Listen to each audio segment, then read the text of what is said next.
Fantastic. Ready? Heather, you all set? Ready. Hey! Brilliant.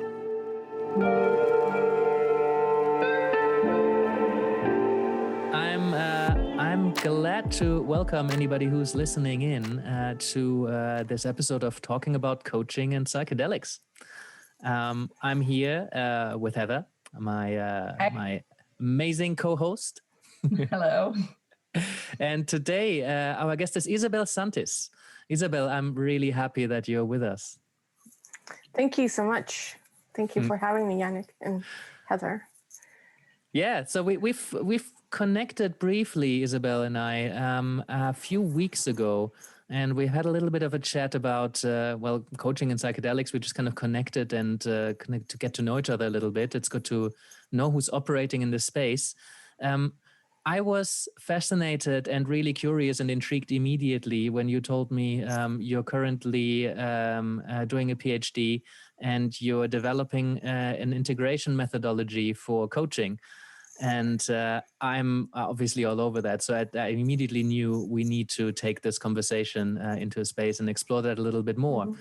So as you know, Heather and I are always exploring what other coaches are doing, especially if they're practicing with clients already and helping them integrate, helping them prepare whatever their work is in the psychedelic space. So I'm excited to talk to you. We have a whole bunch of questions for you. Heather will jump in. We will just guide it by our curiosity, but we do have a whole list. We probably won't get through it. But we just want to know a little bit about who you are, how you work. Mm-hmm. I'll probably have some technical questions around it. I know Heather is curious. She's been studying your website a little bit, and we're both can't wait to know more. Okay, great. So I don't know. I always find it an interesting question. I think in this space, particularly to open, just get to know you a little bit. What do you say to somebody at a dinner party you don't know? I mean, dinner parties right now in COVID times a little bit difficult, but if you don't know somebody and they ask you what you do tell them?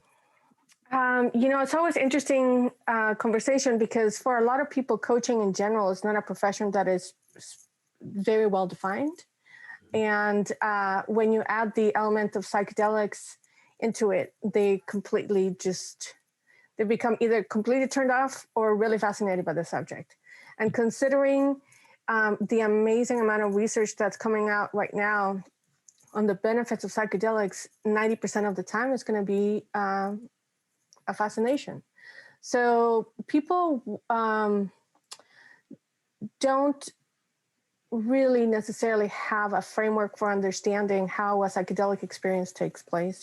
They may have had a psychedelic experience in the 60s if they're of a particular age, or they may have experimented with acid in, their 20s and whatever. But few people, in my experience, have really done a lot of work with intentional use of psychedelics for personal growth, transformation, spiritual purposes, or which is something that's happening a lot in Silicon Valley right now for increased focus and concentration and, connection. So it gives me the opportunity when talking to people to go into a little bit of that milieu of different ways in which people are using psychedelics and the role of a coach in that scenario. So what's your first response then if somebody says hey, I'm Yannick, what do you do? I usually do. Hi, I'm Isabel. I'm a psychedelics integration coach. Right. And I work with people that are interested in realizing the potential of their psychedelic experiences. I reckon it never fails to initiate some sort of response. I've had the same thing with positive psychology back in the day when I studied. It's like, you say you study positive psychology, and I know you're a positive psychology coach as well. You studied with the Whole Being Institute. And it's like people's response is like, what's negative psychology? Or that's super interesting. It's like, there's always a response. So you start having a conversation, right? Yeah. But you say some people, they like they shut it down there, or they don't want to know, or? Well, for some people, alarm bells go off and people don't necessarily want to go in that direction, or they're not particularly curious about it, or they think of psychedelics as something wrong or illicit, which still happens. It's not as common these days, but it is still a response, depending, I think, on where I'm having the conversation. If I'm having the conversation in the Bay Area where I live, most people are going to be excited and interested. If I'm having the conversation in Northern California out in the woods, people are going to be like, oh, are you like, what is your story? It may not necessarily be something that is top of mind or that they are aware of, that there's positive aspects of it. Family, that's another, thing altogether. You mentioned some of the benefits of psychedelics. Why do you think it's a good pairing with coaching? Why do you think they work so well together? Well, I think that psychedelics, you can see it in two different ways, right? Psychedelics can be an experience that you have, and like any experience could be discrete and contained into the experience itself. Or you can take any experience as a learning opportunity.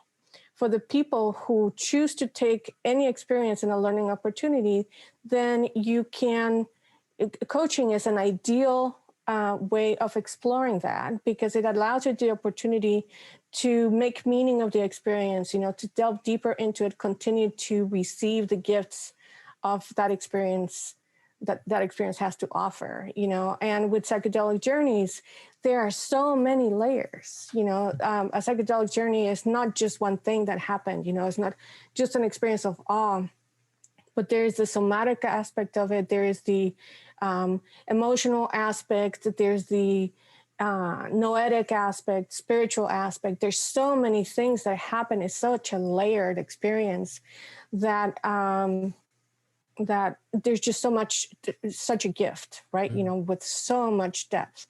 So for people just briefly, for people who don't know the term noetic experience, can you just briefly explain what that means? Yeah, the noetic is, this connection to something ultimately larger and bigger than yourself. It is this experience of awe in the, whatever you may want to give it, connection to source, connection to the divine, connection to God, whatever name you want to give that experience, and in our daily lives, that is difficult to have.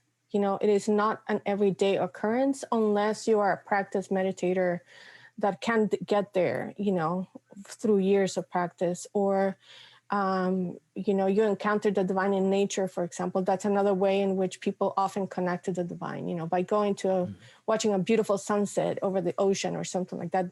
This sense of presence of something greater than yourself and sense of connection. So that is what noetic means. This connection to something greater. And why coaching? There's so many ways in which we can, work to integrate or work to seek those kind of experiences. What makes coaching, and like maybe what is coaching for you, but like what makes it so ideal in your opinion? I think because coaching allows the opportunity for reflection, and it helps people tease out and connect to values and beliefs. And it helps people observe patterns in their behavior and in the way that they act in daily life when juxtaposed against an experience where they felt, there was an insight related to their behavior. And then you compare the two, there's an opportunity for new patterns to emerge. And the other thing, too, is that from the purely biological standpoint, after the psychedelic experience, there's a period between 2 and 6 weeks in which the brain is incredibly pliable. There's increased neuroplasticity where there's the opportunity for forming new patterns of behavior and action, which is, for coaches, that's the holy grail. That's what we're hoping for, people that can expand their way of being and align the way they are with what they believe in and come to bring those two together. So the psychedelic experience from purely the neurological aspect enhances the ability of people to get there. Yeah, and that's what coaches work for, right? The change bit. And I've heard the metaphor recently about clay that we're warming up. You know, so we look at the brain as a piece of clay, and when we're warming it up, then it becomes more malleable, and the change processes work a lot easier. The other one was the snowy mountain metaphor. You know, that the mountain gets covered in snow, and you can make new tracks. I also love that. Yeah, one. I've heard the sled. Yeah. There's so many rich metaphors around this. So You go ahead, Heather. I was going to say, how did you start coaching, and how did you get into that world, and how did you start to integrate psychedelic work with that? So it's been a journey for me. You know, it started about 25 years ago. I had a dream, actually, you know, that was a really potent lucid dream. And this gave rise to just my interest in dreams and Jungian psychology, depth psychology. And I started down that path, but I also had a professional career as a project manager. So, you know, those two things kind of worked in parallel. And for many years, it was just something that I did for my own personal journey. You know, it was, you know, I would study, you know, I studied shamanism and holotropic breathwork and many other ways of working with the unconscious and to make sense of my psychedelic journeys. Could we rewind just a little bit? Because I'd love to dig into this a little bit further, because so many coaches ask themselves the question of how do you get into that? Like when you had that dream 25 years ago, what were your kind of first steps to get into it? And what was it that you got into? Okay. So my first steps were I woke up in the middle of the night I was covered in sweat, shaking. With this dream, it was incredibly powerful, and I felt that it had been something completely outside of my experience. You know, I was not a spiritual person at the time. I was considering myself an atheist. I didn't have a frame of reference to make sense of what this experience was, but I knew that I was incredibly powerful. And my boyfriend at the time, who's now my husband, suggested I go to the Jung Institute, which is just a few blocks from my house. Great boyfriend. And yeah, right? Yeah. So I talked to the librarian, and he helped me put together, you know, like pulled down lots of books for me, and I started doing research. And the imagery of the dream was so potent for me and so present, and it was like embedded in my body. You know, there was this, I wanted to understand what this meant. It was not just something that I was making sense of in my head, but there was an emotional component and a spiritual component that got awakened through this experience. But there was also a somatic component. I would get, you know, like reminders of this dream in daily life, and this shiver would go through me, and this like a sparkle down my spine. And I would feel this somatic activation when something resonated. So for many years, I used it as a guide, and I still use it as a guide, as a touch point for when something feels right. My body will let me know, you know, through this shiver. But that's what sparked my interest. And I first started with depth psychology, Jung in particular, and then I continued doing work in shamanic healing. You know, Michael Harner was still alive and teaching at the time, and I was very lucky to participate in a number of different trainers through the Institute of Shamanic Studies. And I work with Stan Groff, learning holotropic breath work and how to use holotropic states to expand and navigate these realms of consciousness. I work with John Wellwood on presence, like becoming really in tune with your body. And then on, the somatic aspect was something that I had not explored. So I worked with Dawson Church on learning EFT, tapping, a lot of people refer to it as tapping, is very powerful. And I just continue to explore, on all of these things were mostly for my personal use and for my personal, but concurrently in 2014, I think I finished a master's in transformative leadership, and I felt. Sorry, before we get there, I just wanted to again check in a little bit, because like when you say you studied it, did you do like courses or degrees, programs? You just read books? I did programs. No, I did programs, mostly in-person trainings. I was very fortunate to have access in San Francisco, and mostly through CIIS, a lot of these worldwide renowned thinkers and teachers. So it was, Stan was adjunct faculty there. Joanna Macy as well, the work that we connect. She's one of my personal mentors and gurus, and she's influenced my life for many years. So a lot of this work I've received directly from the source of these originators. And I also think that there's many people continuing the legacy that are equally qualified, and they have added their own flavor and expanded on the original works, So this is all spreading throughout the world. There's plenty of access now, even online. You can work with these people online now. So. And then you did that master's you just started to mention. Yes, I completed a master's in transformative leadership. And this was something that I believed in really, it was really important to me, partnership in particular. I was lucky enough to be in the last cohort that had Rianne Eisler be one of the lead teachers of this class, and she is this amazing thinker and philosopher.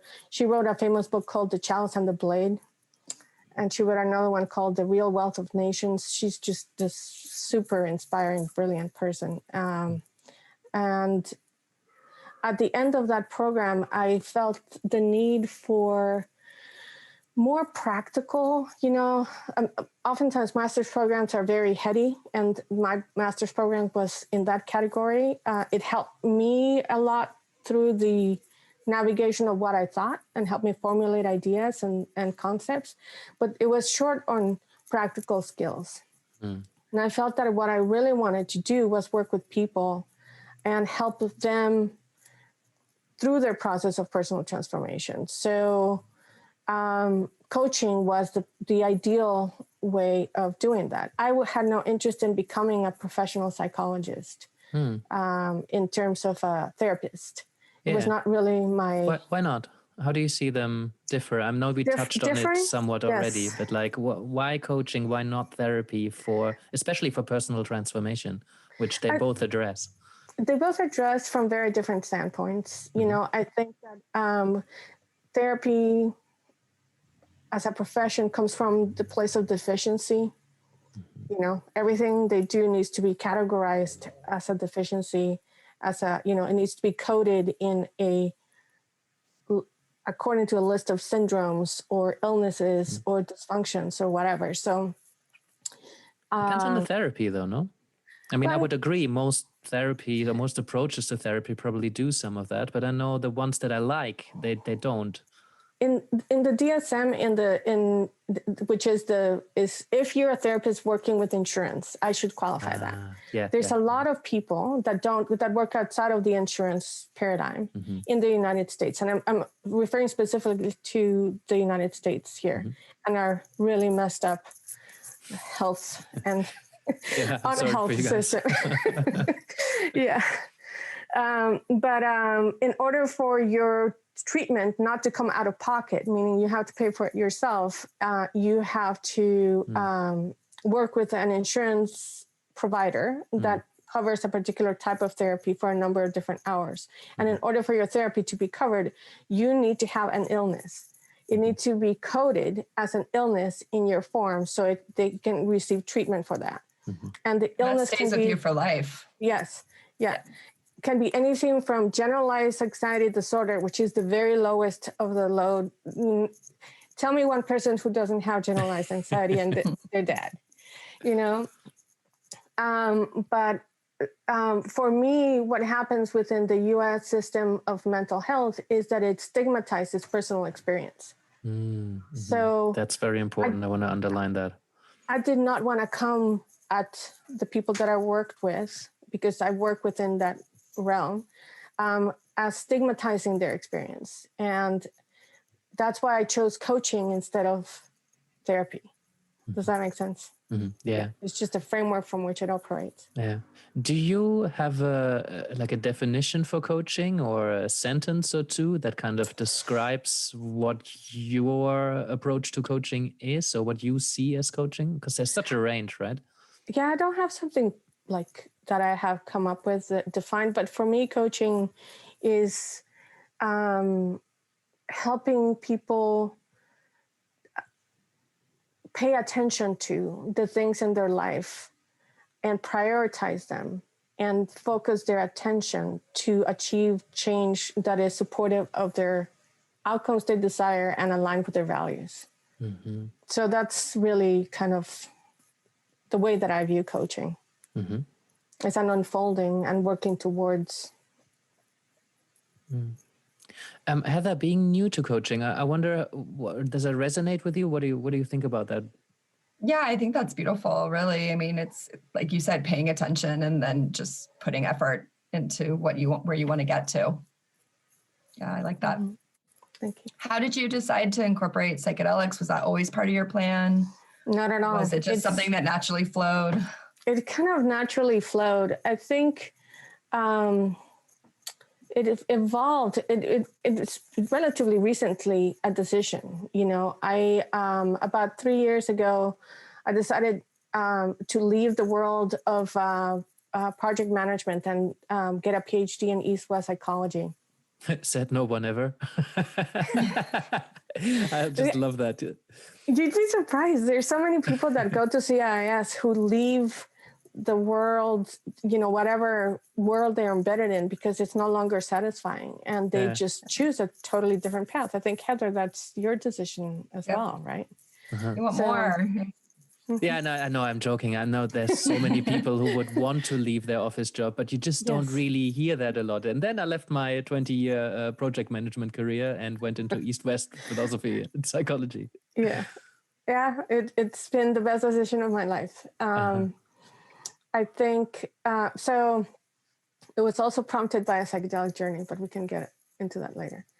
The decision to incorporate coaching and psychedelics came, I was always really interested in integration, which is the process that happens after the fact, usually after a journey, to help make meaning and consolidate all of this information and maintain the flame alive of this journey. And also, you know, like, you have these beautiful lessons and insights in your journey, and then what do you do with them? Just like, oh, it was a great movie that I watched, or this can really inform my life, you know? So I was fascinated by the process of integration and how little literature there is and very little scientific research on it. Mm-hmm.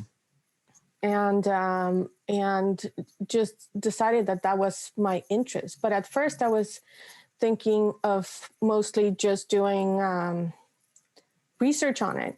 And then I realized, well, I have the perfect opportunity. I am a coach. Why don't I just use all of the things that I have used to integrate my personal journeys and offer them to people? So about 1.5 years ago, I made the decision, and I've been preparing for that transition. So right as COVID hit, there was this, I launched my website 2 weeks before, and then everything shut down. Huh. So, you know, it's been an interesting experience, because it's been a very internal time for me to continue developing my skill set. But the intention is to do a lot of in-person work. Most of my clients right now are remote, and there's some great things we can do remotely, but there's also a lot of great things that we can do in person. It's a different methodology. So that's how it all came together. Yeah, that kind of is a good segue. I'd love to dive a little bit deeper into the technicalities of how you actually work as a coach or as a practitioner, you know, helping people integrate. Regardless whether that's it might be different online versus in person, but I'm interested in the details, specifically if somebody were to come to you and say, either I want to go through a journey of change, or there's something I want to change and I want to use psychedelics for that, all the way to, well, I've had this experience and I'm trying to make sense of it. Could you give us an insight into some of the work that you're doing with as much detail as would be helpful for us? And I appreciate that it's a different way of working with somebody when they come to prepare for a journey, or when they come back from a journey. But yes, there might not be a typical client or a typical way of working, but you might have some sort of methodology already, or things you do generally. And could you tell us a little bit how it would look like in practice? Sure. I think, if I'm going to describe my ideal journey, my ideal client, and that would be someone that, comes in from the beginning. They haven't done a psychedelic journey before, and they want to prepare for it and figure out, how best take advantage of it. So some of the things, the first thing I need to clarify is that because of the legalities in the United States around psychedelics, I do not administer or oversee or facilitate psychedelic journeys myself. So that is usually what people are looking for. And unfortunately, until laws change, I cannot offer that service. You would if you could? Well, it requires additional training. There's a lot of responsibility in leading a journey like that, so I will leave that aside, just so we're clear. We can talk about that later. But it's a different approach to working with somebody. I think it requires a different skill set. Obviously, there's some overlap, but So somebody would come to you and say, well, I'm interested in psychedelics, or would they say, I'm interested in, getting over addiction or some form of trauma, or over my ex-partner, or I want to get out of my career? I'm sure there's some interest in I heard psychedelics are awesome and they lead to all of these insights. Yes. Are there specific things that people want to use psychedelics for? All of the above. Right. And usually I would determine whether we're a good fit by doing an intake interview. So during the intake, I find out what is it that they're trying to work with, because it may be that someone is dealing with acute PTSD or trauma from an experience that disrupts their daily life. I'm not, as a coach, qualified to work with them in that scenario. So I have a list of referrals of people who are qualified to work on that with them. Legally, there's ramifications. So I refer them. What are some of those red flags, or, do you have a screening process or something like that? Yeah, I do. Someone, for example, that has disruptive thoughts of suicide, or someone who has disruptive dreams that impact their life, or who has panic attacks that cause dysfunction, or who have acute depression, or psychosis, or multiple personalities, a number of different things that could interfere with our ability. They require greater support that I can offer as a coach. So I refer them out. And how do you know? How do you find out? Because I know sometimes it just kind of springs into your face, but often but that's why we have this interview, and I go through a checklist of contraindications for psychedelic states, to just make sure, are you currently on medication for depression or anxiety or all these other things? Is there a history of schizophrenia in your family? they may not have experienced it, but taking a psychedelic may trigger it. There's, especially in men. So all of these screening questions is a really important step to take. Sorry to interrupt, but I'm really curious about, because we've talked about that in our group so much, and screening process is probably the one that came up most. Is there a standardized list of questions, or did you develop it yourself, or where's that from? No, the one that I use is from Chacruna. It's Chacruna Institute of Psychedelic Science, led by Bia Labate, in their website somewhere. I forget where it is, but I'm happy to share it as a part of the resources for this. They have a really in-depth list of questions. And oftentimes among the questions as well are, but that's just part of it, just the biological and psychological things. Another thing that I want to talk that I screen people for is, what is it that they're trying to do? What are the goals for their experience? Is it personal growth? Is it healing of trauma? What is it? So that helps me either, bring them in for a preparation session or refer them to another practitioner that may be more in sync with what they want to accomplish, or that can provide the level of care that they require given their specific circumstances. So the screening is really important. After that, let's assume that this person continues to work with me. Going forward, they're a great candidate. They're working with, not acute PTSD or trauma that requires, immediate resolution or attention. But they're slightly damaged like the rest of us, and have had things happen in their life that are traumatic.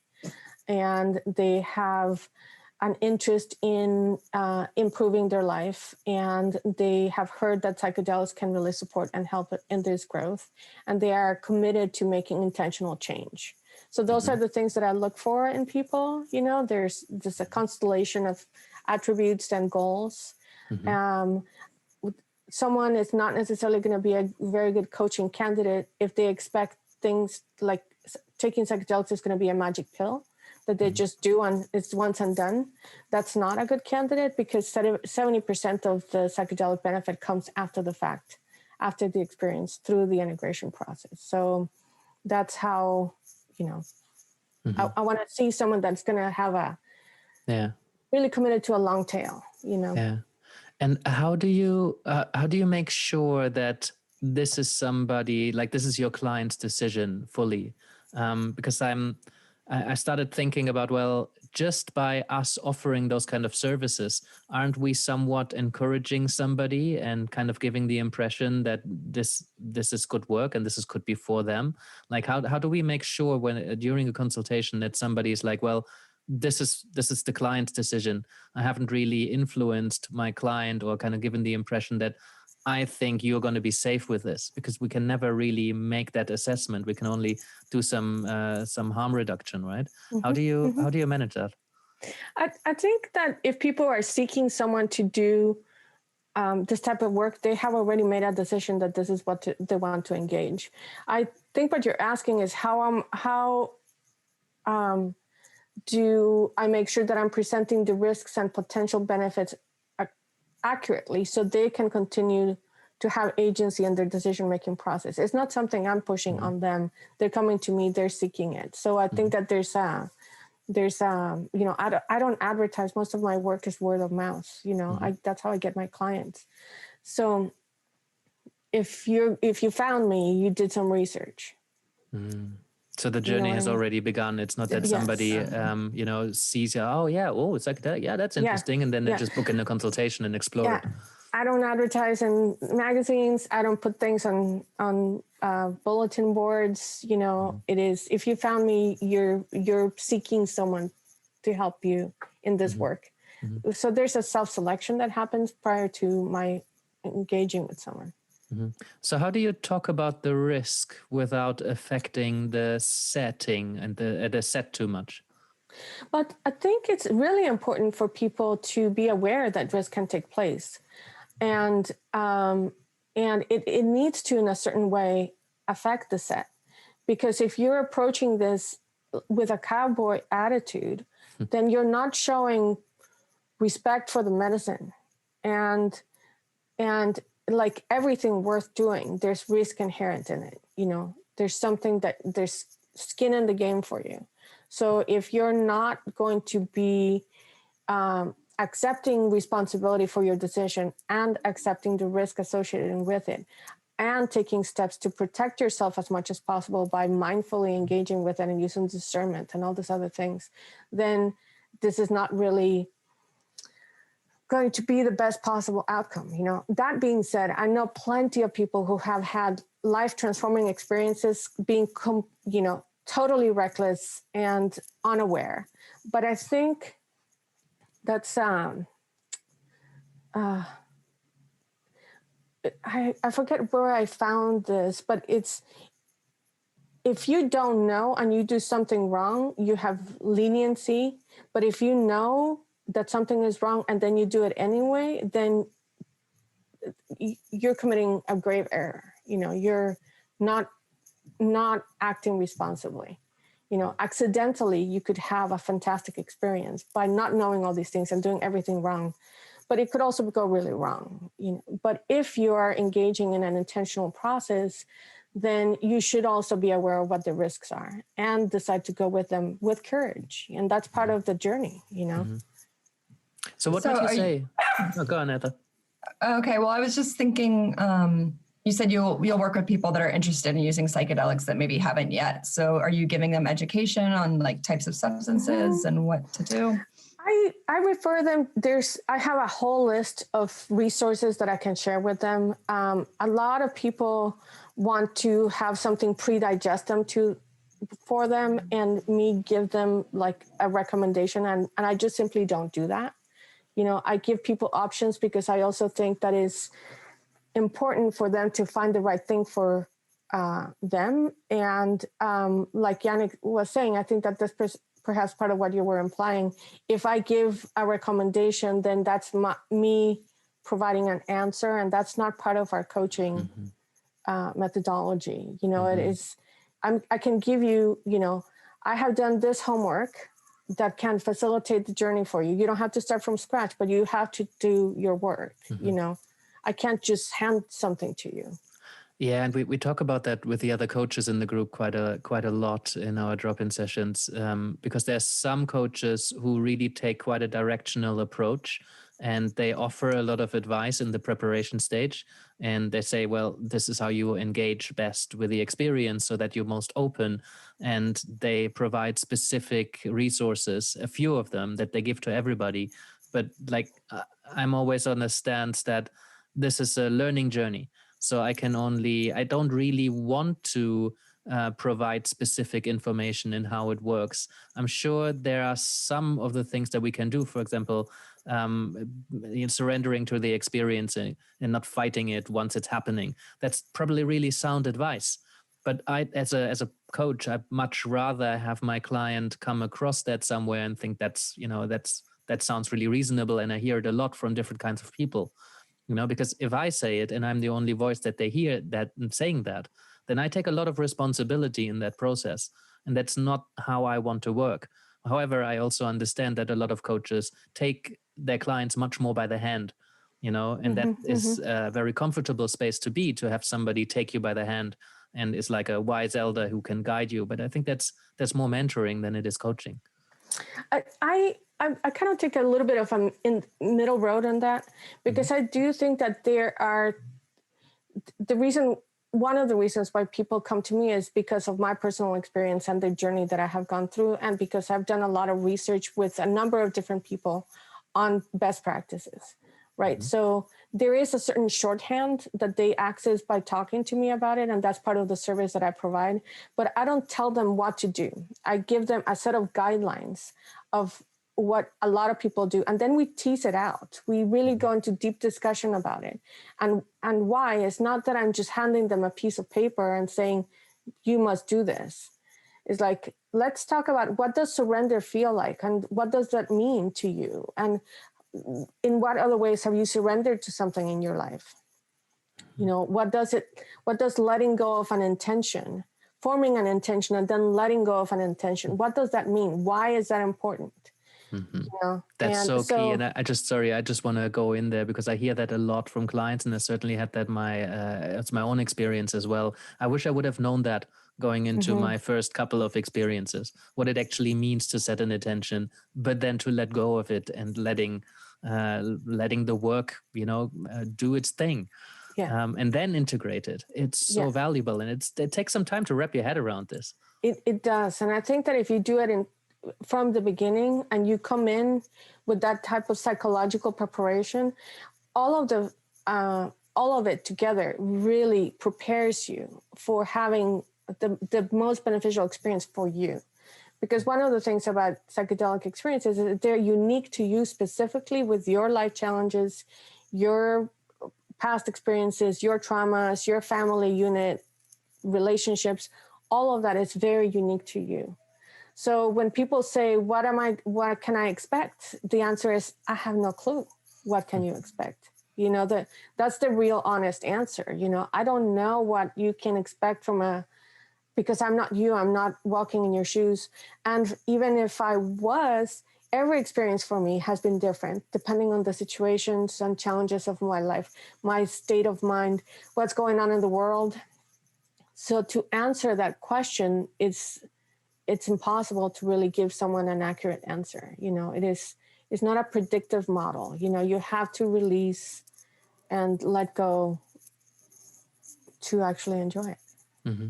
So you've given them all this education and knowledge, and they go and choose to use psychedelics on their own. What do you want them to do or to think about while they're on their own journey without you, and then to come back and work with you later? What's helpful? I think one of the most important things for them is to go in, to develop the trait of openness to the experience before going into the experience is probably going to give them the best result. If they come in with a very rigid, and that's a skill that you have to practice, that's why preparation is so important. You can't just go there with like, I want to heal from my PTSD, and that's what I'm going to, or I want to have the most amazing visions, because it could be that it's a somatic experience and not a visual one. It can vary so deeply. So what I want people to go into their journey with, if it was an ideal situation, is I want them to be receptive to what shows up, and that they have the faith that what is showing up is what they need the most in that moment. And that the long tail of integration, at some point, they're going to realize how what happened in the journey is exactly the answer that they needed for the intention that they went in with, but may not be an obvious connection at the beginning. Do you think it's important for them to be on their own with someone, obviously a trip sitter or someone safe with them, or does it matter if they're in a more social situation using them for your work? I think if you're in a social situation, it's really difficult to go deep into your own journey, because you're interacting with others and other people's energies are interfering, and you're connecting. I've had phenomenal experiences, with psychedelics in social situations, but I'm not working on my stuff. Gotcha. I'm working on the relationship. I'm working with connection. I'm working with, all of the sense of belonging and community and all this really wonderful stuff. But it's not my internal process. Mm-hmm. So it really depends on where they're going, what are they trying to do. Mm-hmm. If they want to work with their own stuff internally, then they, having a trip sitter, depending on their experience with psychedelics, is important. Some people are experienced enough to do journeys on their own, and they can be incredibly. But there's logistical things that you need to take care of when in an altered state, around safety in particular, or around, having water, or having, sunblock or protection or something, if you're going to be doing it in the desert in the middle of the day, like there's things that you need to take care of yourself. And if you're in an altered state, your ability to take care of those things is greatly diminished. You know, they become unimportant. So trip sitters can be a great idea, depending on the circumstances and how experienced you are. Having a list of things that you do in preparation if you're going to be doing it on yourself, and it's also a really good idea. So it all depends on the context. And if you want to go with a shamanic practitioner, how do you choose the right shamanic practitioner? You know, there's a lot of ethical issues with the way that ceremony is offered. You know, oftentimes it's offered for profit with no real, you know, the people offering it may or may not be trained shamans. And things like ayahuasca are not to be played around with, you know. And if you go into a state of great openness and encounter really difficult material, that someone is not holding sacred space for you, you know, and helping you maintain the integrity, you know, of the space, then it could be really dangerous. Yeah, because essentially you enter a very vulnerable state, and there's a lot of responsibility around the person who holds that space, especially in a larger group. Where there's lots of different dynamics going on, and there might just be the piece of value, you know, as you are in relation with other people, but also there's a lot of risk involved. And so I wonder how you manage that when somebody comes to you and they say, well, I want to do it on my own, and you have a feeling that they aren't particularly experienced, or, you know, they want to purchase it somewhere from a friend, and, you know, not knowing really what they're going to get. Generally, if somebody says, oh, I want to do it in this country, and in this country it's illegal, you know, we will have a conversation around that. But like, where do you kind of draw a line where you step in with more authority than a coach usually has? Like, how do you manage those situations when people want to do something where you see an issue? All I can do is offer my knowledge and, to a certain degree, advice, right? If someone is going to purchase something from the street, I recommend strongly that they purchase also a trip safe kit from DanceSafe, you know, which is a testing kit to making sure that what you're taking is actually what you are taking, that what you think you're taking, because there's a lot of contamination of substances with fentanyl, all kinds of different things that can kill you, you know. So if you are taking something from an unknown source, and you have not tested it, or someone hasn't tested it for you, then how do you know that what you're taking is pure? And that, I think, is really important. I talk to people that it's $80 for the kit, and it's like, oh, that's so expensive. And I'm like, okay, what's more expensive, that or your life? You know, you know, which one do you want to value more? You know, and if you're going to be spending this much in that substance, pay twice as much, you know, to make sure that what you're taking is going to be safe and is not going to kill you, or is not going to have an interaction with any medication that you're taking.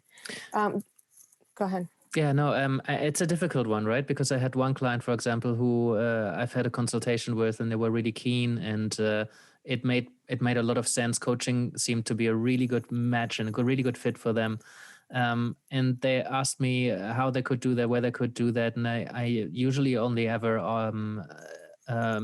recommend legal options. You know, here it's the UK Psychedelic Society, for example, organizes regular trips to Holland. There's vetted retreat centers. There's mental health professionals on site. You know, there's like people are in a safe spells. And then I hadn't heard from the guy, and a couple of months later, he came back and said, well, I bought something on the street and my wife was sitting.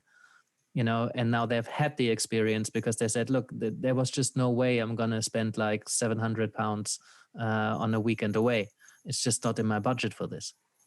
So, and that's really understandable, you know. But unfortunately, the legal options are very expensive. You know, you guys in Europe don't have an idea how good you have it in terms of access. You know, that you can go to other places, but you know, in the US, there's no legal, unless you're working with a church, and there's a few churches that that will do this, you have very limited options that, you know, to do this legally, which is why there's such this is a conversation I have to have a lot. And I really strongly recommend for people that they test whatever it is that they bought on the street, even if it is from a reputable source, because you just don't know, you know, how good the stuff is that you have in your hand. Doesn't that make a coach liable in some way? Of like, I'm offering education. I'm not. And Dance Safe is you know, they're a harm reduction company. So I can educate people on the risks of doing something.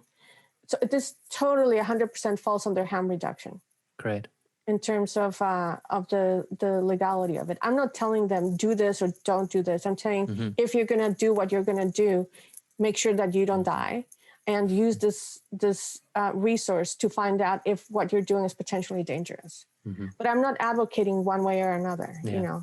Yeah, I'm asking specifically in that space, just because I hear so many questions around that, and there's so many coaches who are really unclear where the line is, you know, and so many coaches wouldn't actually engage in a conversation around that because they're going to be scared or worried that they are seen as partnering with somebody. What's the legal term?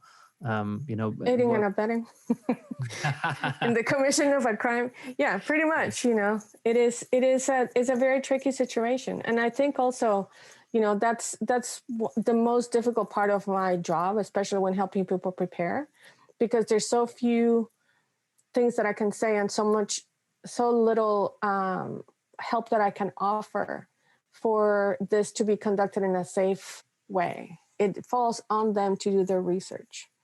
And the other thing that I can recommend to people is go to Jamaica or go to Peru or go to any other place where you can do this safely in a controlled environment with a practitioner that is known. But I cannot recommend my local resources for doing something like that, because that is it's impossible. You know, I'm opening myself up to liability. They're opening themselves up to liability. Everyone is exposed. And that is really, you know, the unfortunate thing about the current state of affairs of legality. Yeah. How do you think, while we're at the topic, how long do you going to think it's going to take? I mean, there's a lot of development currently, and we are on pretty good track for the medicine, the treatment of disorder and disease to become, you know, approved and used. Using psychedelics for insight, like learning, growth, which is basically what coaching does. How do you see that developing? Yeah. How long is it going to take, do you think? So in the U.S., there's two competing things. One is the legalization for therapeutic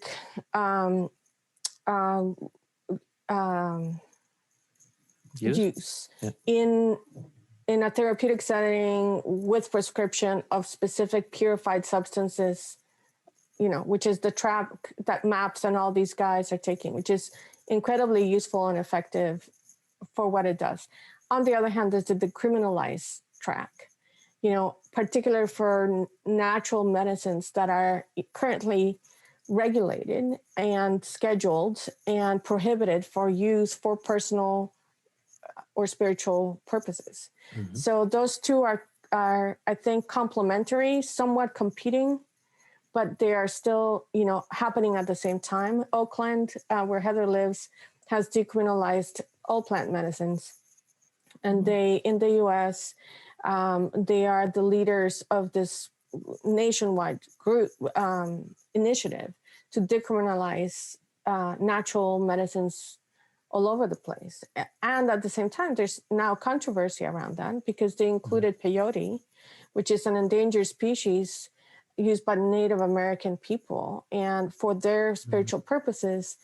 And they feel that it raises a threat to their ability to continue to use it as a sacrament because people come and exploit it. it's the peyote environment is degraded to a degree that it's almost untenable now, and they just continue to, with more demand and more impact. So educating people on alternatives to peyote, for example, is part of the work that I can do responsibly. Mm-hmm.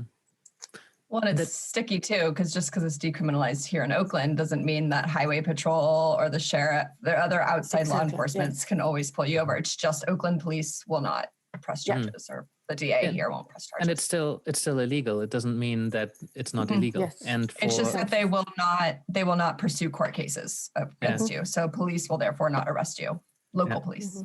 Yeah, just from a professional coaching perspective, it's like, even if it's decriminalized, it's still engaging in something illegal that you can be seen as supporting.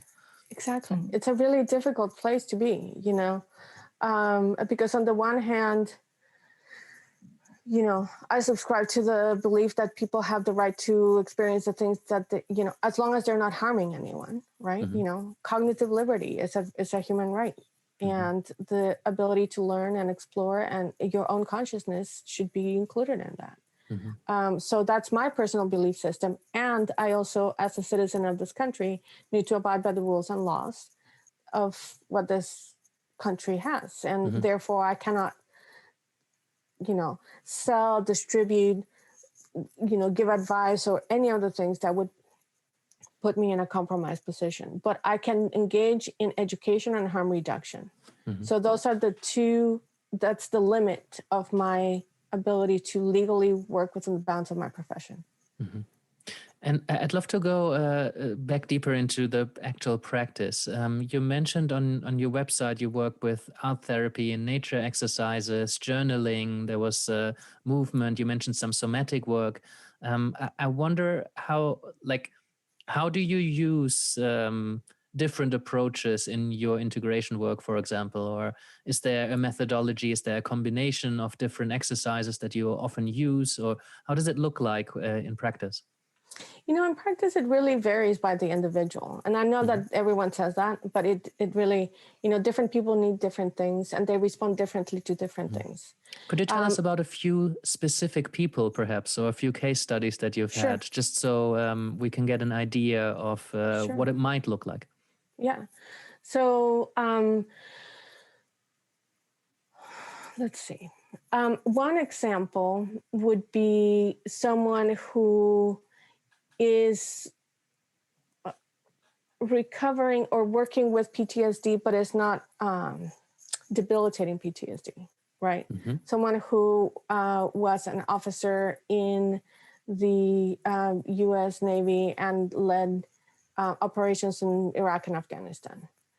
But because of the nature of the operations that he led, he was not in the front lines of fighting and has a lot of that embedded. It's part of their body, but it's not,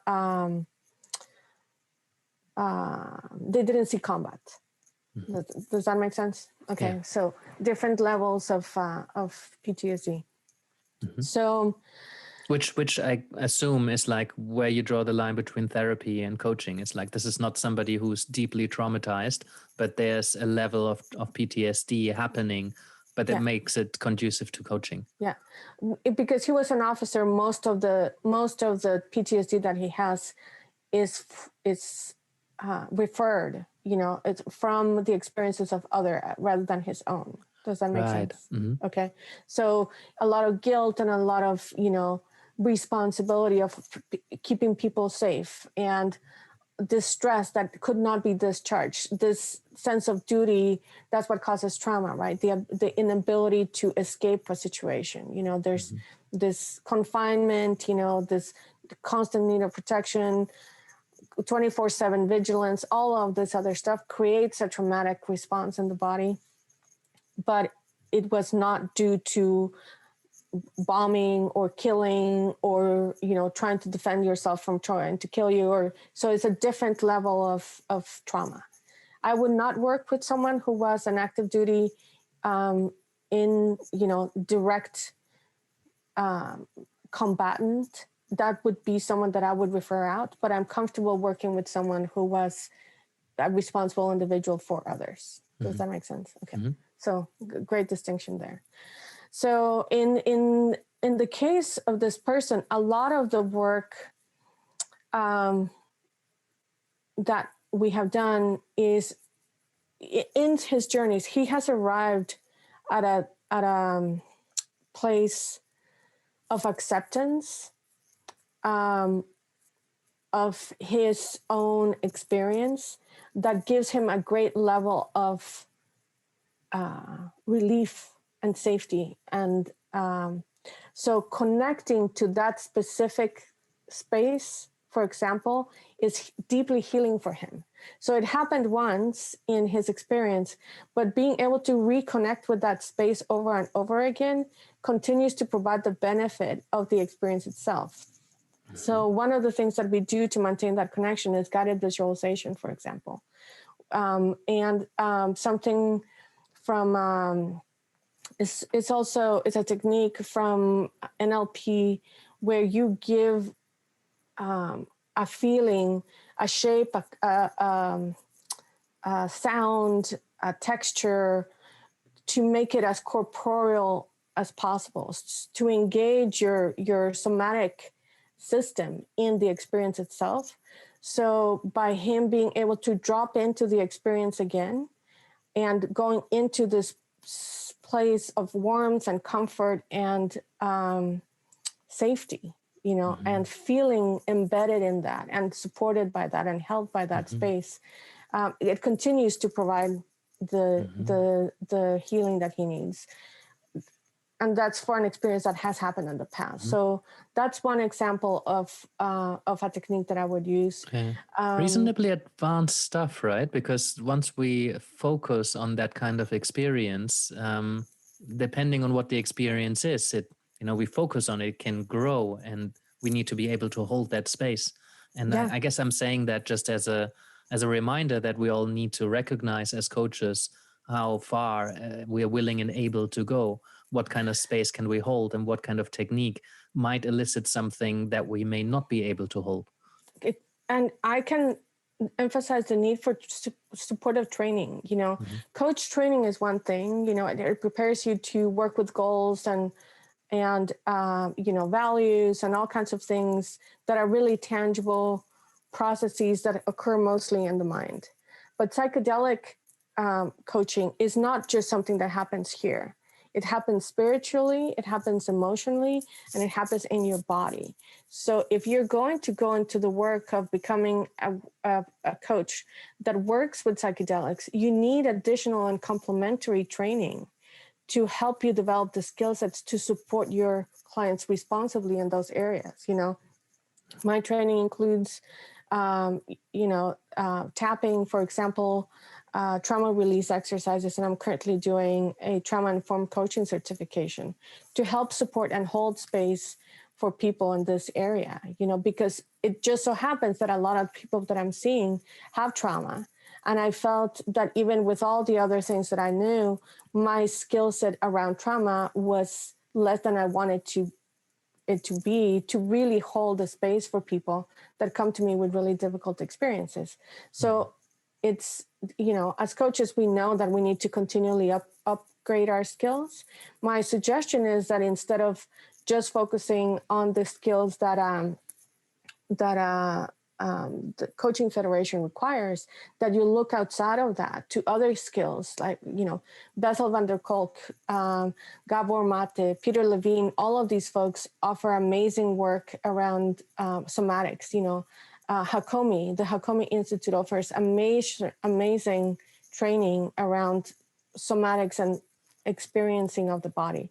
All of these are complementary skills that will enhance your ability to work with people and support them in the way that they need to. But just a coaching certification as currently being taught is just not going to be sufficient.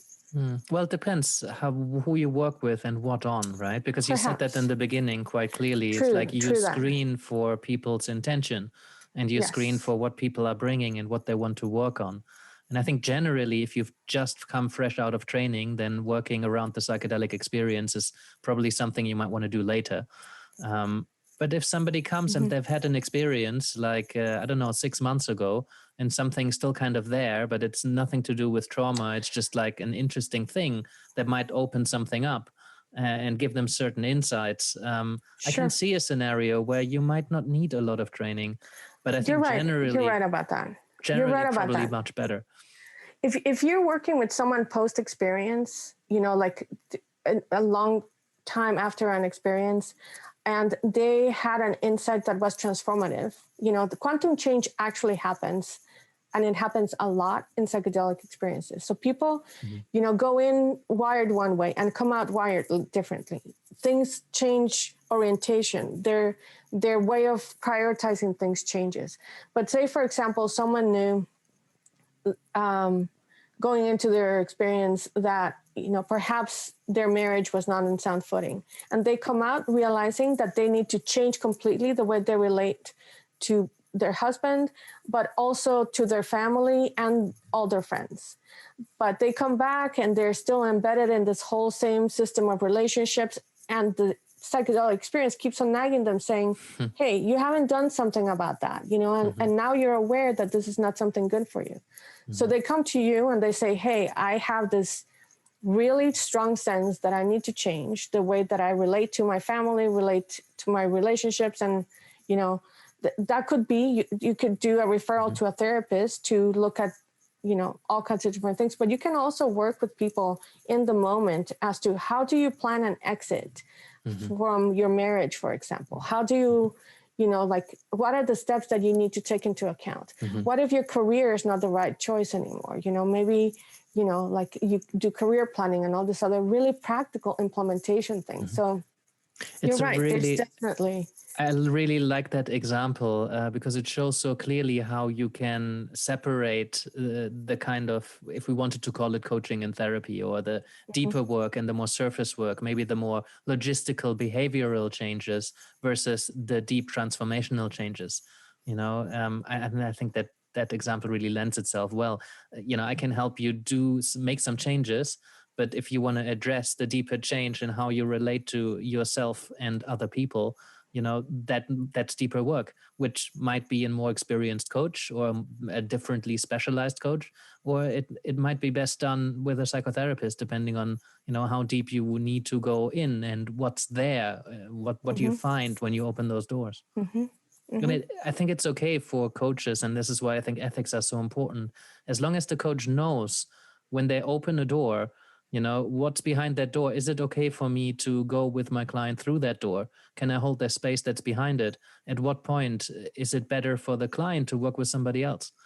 You know, if you learn to phrase that and formulate that in a way that the client doesn't feel like, oh, I'm broken, my coach can't help me. Or if you phrase it in a way that your coach cares so much that they know that you'd be better off with somebody else exploring that because you would be safer and you would be getting more out of it. Then by all means, I think coaches can be a wonderful door into the work that somebody needs to do. And you can also work in conjunction with a therapist. You know, you can work together. It doesn't need to be one or the other. You know, your client may need both, but they may need the support of someone that can help them really tease out their family systems and all the other stuff that from childhood programming that is outside of the scope of our profession. And then we can work on them on the implementation of the changes that they're coming to realize from. So that frees up the therapist to work really deeply with the programming. And then it allows us to really focus on the implementation. So that's the beauty of it. You know, they're not competing approaches. They can be incredibly complementary. Yeah. Do you ever work alongside the psychologist or psychiatrist with a client? I have not done that, but I'm totally open to it. And I think that some therapists are open to that and some of them are not. You know, coaching is one of those things I don't know in other countries, but in the US, there's this, it's still a profession that is looking for acceptance from the community. Yeah, it's a big stigma still. It's still somewhat fringe, you know, and there's a lot of So there's all kinds of different coaching, there's relationship coaching, and then there's career coaching, and there's all these different types of branded coaching that are really narrow. The stuff that I do is really very broad. So it's harder to market and position on one hand, and at the same time, it's really supportive of many different ways in which people are experiencing transformation. Mm-hmm. So I'm open to working with anyone. And I think that I need to work with someone that is open to working with me. It's probably more the thing, Mm-hmm. Yeah, well, that's a really good position to be in, because you can have quite a variety, something that I personally really like. I love to work with a wide variety of issues, clients, challenges, dreams, desires. But you still have a very defined niche, which is around psychedelics and the psychedelic experience. Mm-hmm. So back to the kind of a couple of your client examples. I'd love to hear more about some other people that came to work with you and what that might have looked like, particularly with regards to some of the techniques you mentioned around journaling or art, or using creative approaches, particular techniques that you're using. So one way in which I can help my clients. Let me go back. Oftentimes, as part of a psychedelic experience, one thing that emerges is insight about the need to connect to nature and a greater understanding of and awareness of environmental issues. And I had a client who came back and had this just transformative experience and this just big aha moment. And then she came back to her default reality and realized that she found it impossible to hold both at the same time, the way that she lived and the way that she felt that she needed to live in order to honor the needs of Gaia or the earth, or however, those two were incompatible. And she wanted to find a way to find greater alignment, but also had this great sense of guilt for not being able to be perfect, right? Like, do all the things. So there was this difficult, she felt that she was letting nature down because she had personalized this experience, right? So it was an entity that had presented itself, and she felt this great sense of responsibility for caring and doing her part. But it was, it had become a source of stress for her because she felt she was internally judging herself for not being able to honor her commitments. Does that make sense?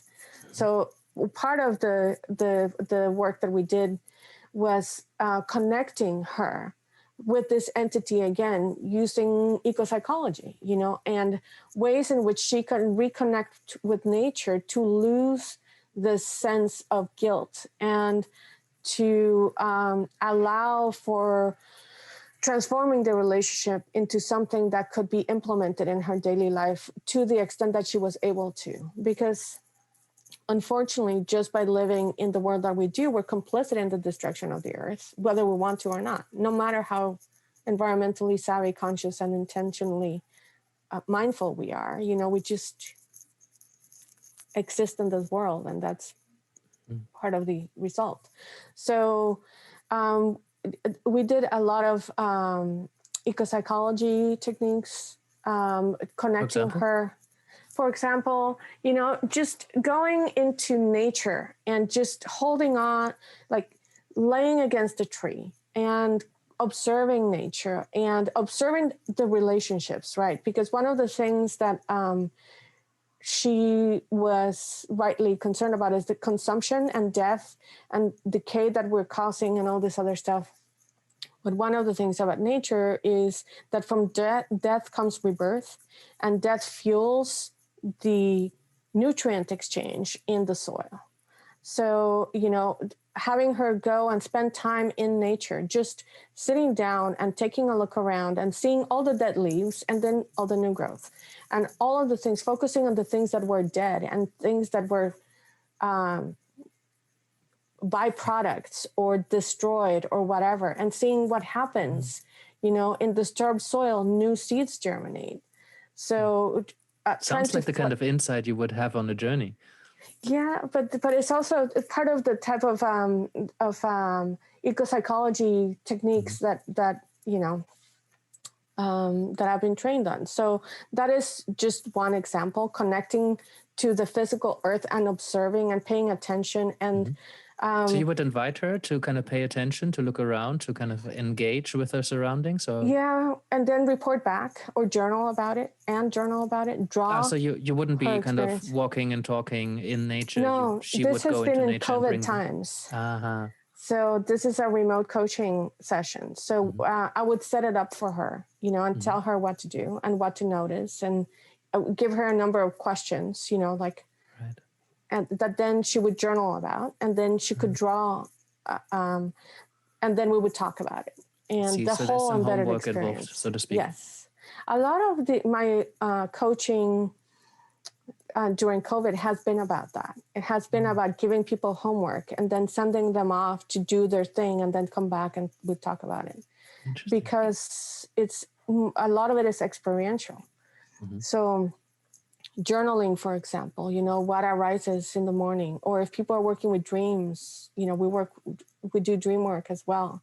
So if people are working with dreams, they need to journal as soon as they wake up in the morning. Because dreams have that imminent quality as well. You know, they disappear.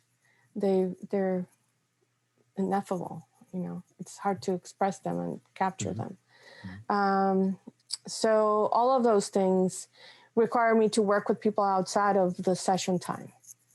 You know, they do a lot of homework on their own, like someone else would for a different type of coaching. You know, like people need to create their own plans, and there's almost always homework to do after a coaching session. So it's just a different kind of homework.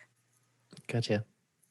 Is there a form of homework or like a specific exercise that you find yourself quite commonly giving to clients, or is that always tailored and depending on context?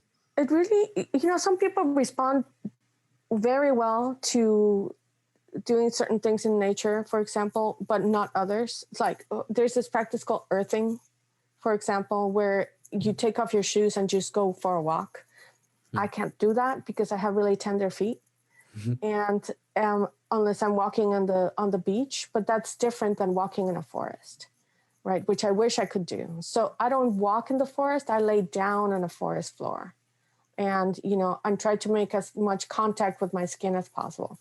And there's, you know, and then I can dance on a riverside beach and just move with the movement of the ocean, the water, or try to embody the movement of the water, for example. That's another practice that's a really wonderful way to work with nature to help, you know, move energy through you. And, all of that requires time outside and away from the screen. So if I was working with people in person, you know, if I was able to meet people in person, we could do these things together, and we could also do them in groups. There's something fantastic that happens. There's a synergy that happens when people work in groups that is impossible to replicate online. So I'm looking forward to being able to work with groups intentionally when all restrictions are lifted. You know, it's going to be a while. Are some of those homework assignments for during their journey, or is it just integration? So you wouldn't, while they're in a journey, tell them to go to a river and dance by the river? I don't give any direction for the journey. Okay. My only direction is be prepared. Be safe.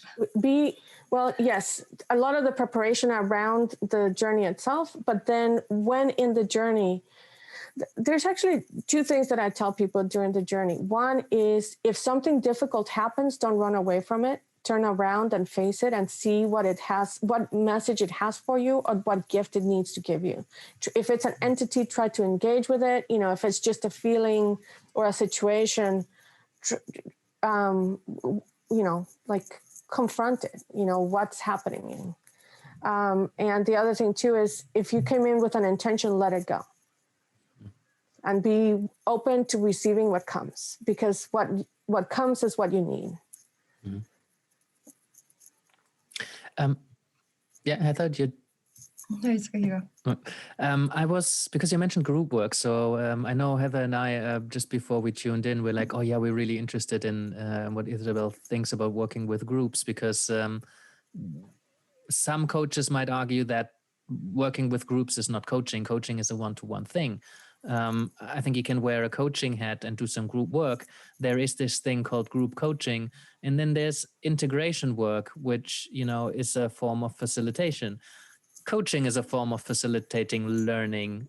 So I just wonder how you work with groups, or what do you think about group work? I know it has some advantages. Some one-to-one has some advantages. So I just wanted to feel into that space and see where you see the place of group work within the context of coaching and integration. I think that question, I can answer it from two different points of view. One is from the coaching perspective itself. And secondly, I am not just a coach, right? I'm a coach and I'm trained in all these other things that I can bring to my practice to help my clients and support them in the way that, I can do best.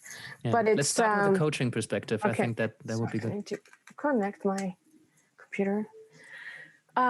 So from the coaching perspective, I think that there are ways of facilitating groups,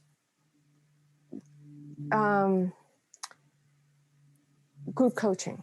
You can pose questions to the group that the group addresses individually and that help elicit the type of responses. Like, for example, say you're working with people who are trying to identify negative patterns of behaviors in their relationship. The same type of questions that you could ask an individual to try to help them excavate, you can ask them in a group setting and then have them journal about it for 10 minutes.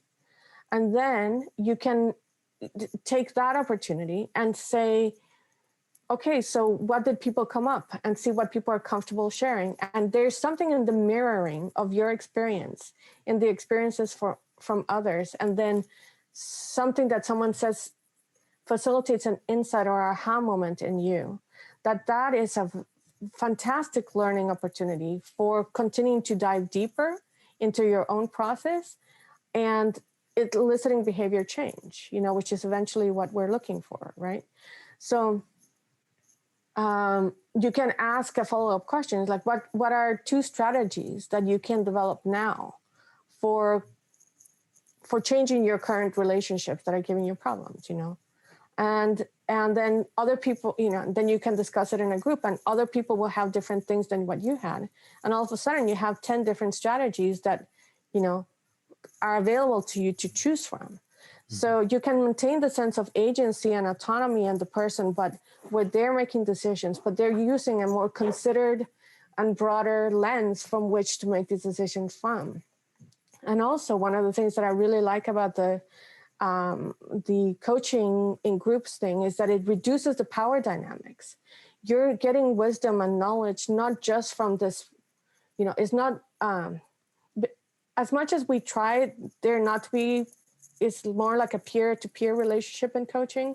There's still the sense of this type of work would not be possible without this person in my life. When part of what the work that we do, or we should be doing as coaches, is helping people develop the capacity to do this work on their own or using their existing resources. So the work in groups, to me, is a way of helping people see how they can take advantage of the wisdom of their friends or other people in their community to gain insights to continue to work on their stuff. Does that make sense? So for me, they're really complementary. It has more to do with the type of questions that you ask and how you engage the group with each other, and how it can really tap into the wisdom of the entire group. Mm-hmm. So it sounds quite structured in terms of the process of running those groups, rather than like a more open conversation where, people bring themselves in. There's both. There's room for both. I was just giving examples of questions that I could ask, and there is definitely times where I use like a call and response thing where I give a question and then people answer in a particular way. And then we have group discussion around that. And then there's deeper insights and people can go deeper and come up with other things, right?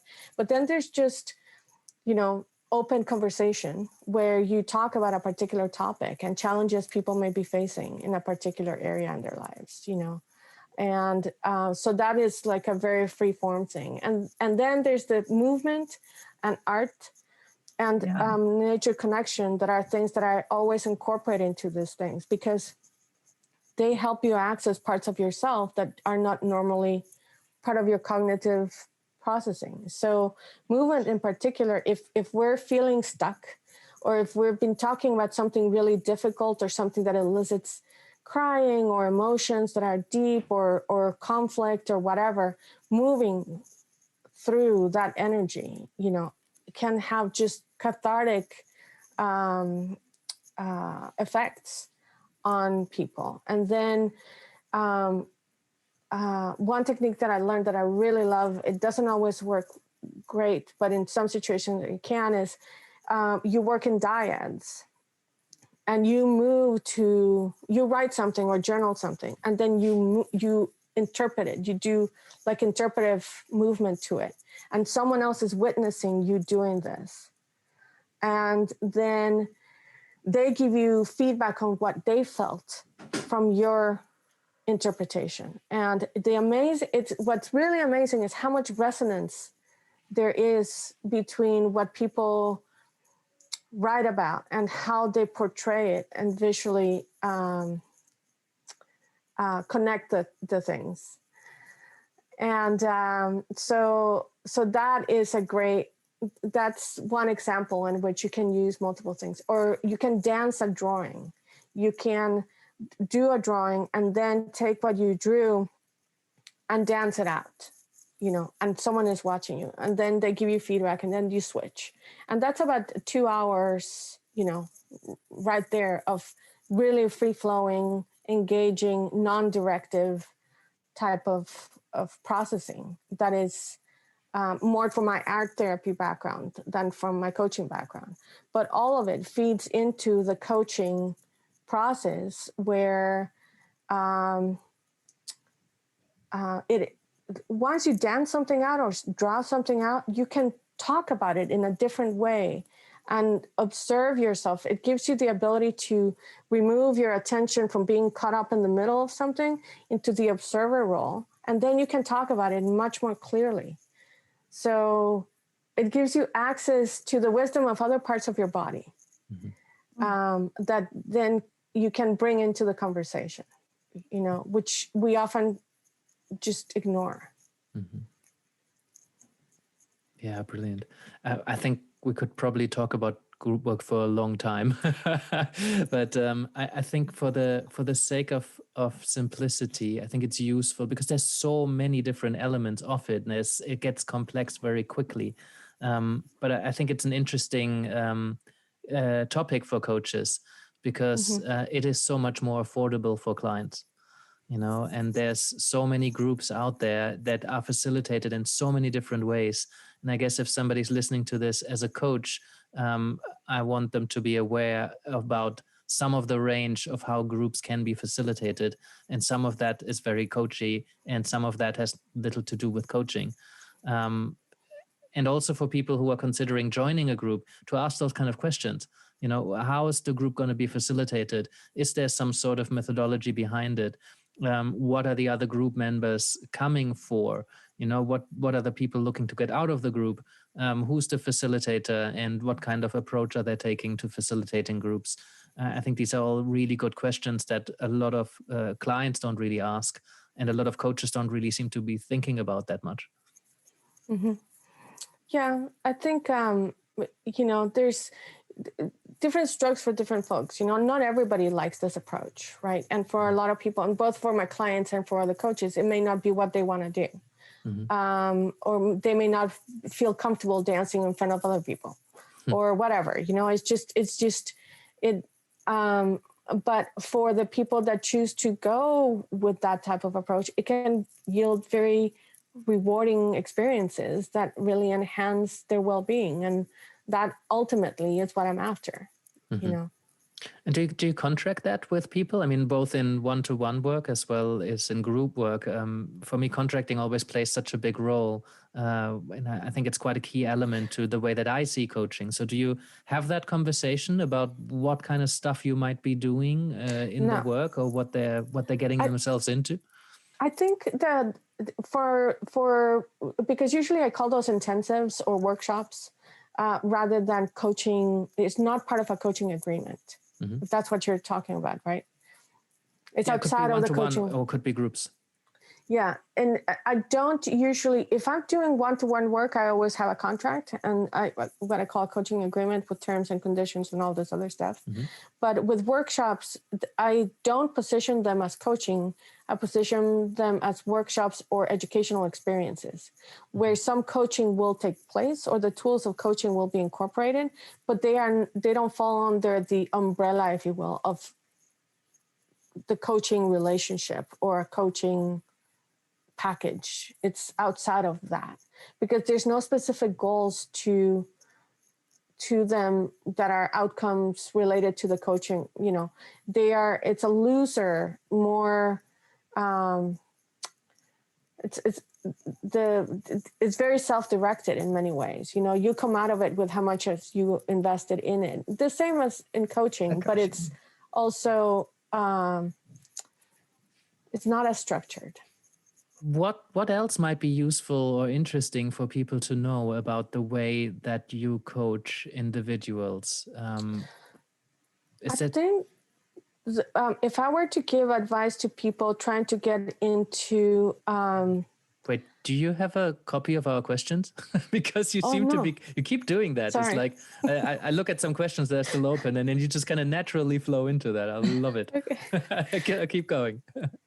If I were to give advice to people thinking of getting into psychedelic coaching, one skill that I think is really important to develop, to be able to support your clients is a level of comfort facilitating somatic experiencing. Because so many psychedelic experiences don't happen in the brain, they happen in the body. And understanding the connection between mind, body, and spirit is really key, but also how they affect each other. And in particular, every single person I know has had a degree of trauma. Developing a comfort level with holding space for people when traumatic experiences arise, which often happens in psychedelics or after a psychedelic experience. People recover memories. So even if you're working with someone who is not traumatized going in, or they say, I have had no trauma in my life, it may be that something gets uncovered or something just comes up to the surface, and holding space for that to happen. And so those two skills are probably really important if you're going to be doing work with psychedelics. And then really being very clear that the skills for facilitating a psychedelic experience are completely different from a coaching, 100%. And you should not confuse one with the other. And you should not facilitate an experience for someone unless you're really well trained on how to do that effectively. Yeah, thank you. Thank you for that. And while we're on word of warnings as well, which is again one of our questions that we've had, when people look into some somatic training or some how to work with somatic experiences, in one of my coaching labs a couple of months ago, we had the founder of a somatic coaching school with us, Nathan Blair, and he showed a couple of techniques and he demonstrated that with a client. And then there was an exercise. There's an experimental breakout where people can kind of try some new things out. And one of the clients in one of the groups had quite an adverse reaction to it, not during the session, but waking up the next morning. And it was fairly severe. And the coach had no idea really what they were tapping into there. And, they weren't really skilled in it, but I would say when people have a little bit of training, in working with somatic experience, it's easy to facilitate somebody going into their body. but what they might find there, I think it takes some training in order to be able to recognize that something just happened or something was there that might need to, be held and processed, rather than sending the client home and then, maybe not ever seeing them again because something really got released and they're like, I'm not going to go back to that person ever again. So I think a little bit of somatic training I would probably discourage. I would say get a reasonable amount of somatic training so that you know what you start to open. That's where I have a bit of an issue with some of the NLP training or some of the somatic training, when there's like a workshop and people learn a specific technique to open people up, but not necessarily to hold the space that they're open. I 100% agree with you. I think a little bit of training is a dangerous thing because you may open a door that you don't know how to hold open or to close again.